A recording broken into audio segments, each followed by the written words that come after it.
Unsure of what the next steps are or what options you have that might be available to you? Leasing remains one of the best options for businesses who might want to invest in a high quality, productivity increasing copier and printer, but don't have the budget to purchase them up front.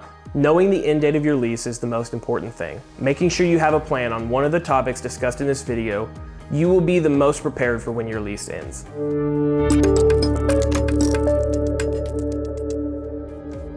My name is Keith Metzler, a sales consultant here at Strategic Technology Partners of Texas. I help people and businesses reach their productivity goals through advising them through the entire sales process. After watching this video, you will learn, what options do I have? How do I stay prepared for the end of my lease? And what happens if I don't do anything?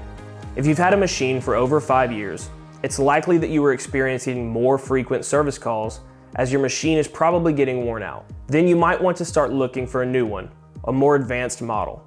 Even if your machine is working just fine, you should be considering that outdated technology on your network leaves you vulnerable to security risks. Or you might just want a new machine that prints faster than your current model, offers improved quality, and has expanded set of features.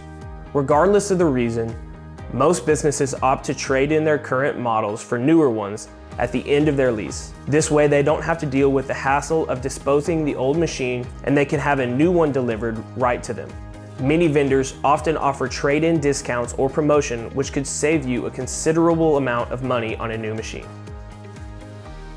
If you are satisfied with your current machine, you also have the option to purchase it outright and have the ownership title transferred to you.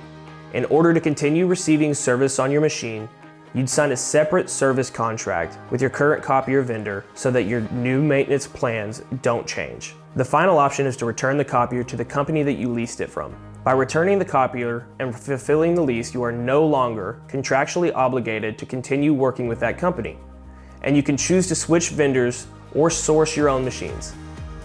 If you are coming up on the end of your lease and wanting to return your device, it is important to notify your vendor in advance. Typically it's 90 days. To ensure that you understand the return process. What happens if I don't do anything?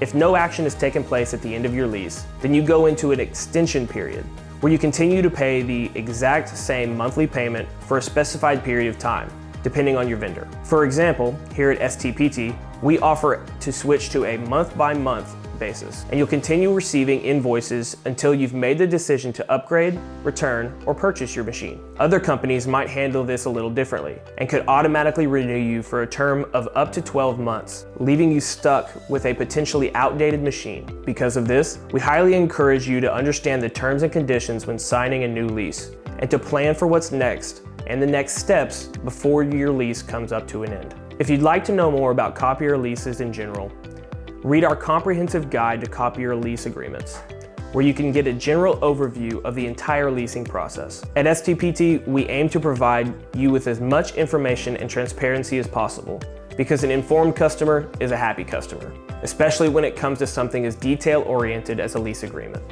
Now you know exactly what to expect once you've reached the end of your lease.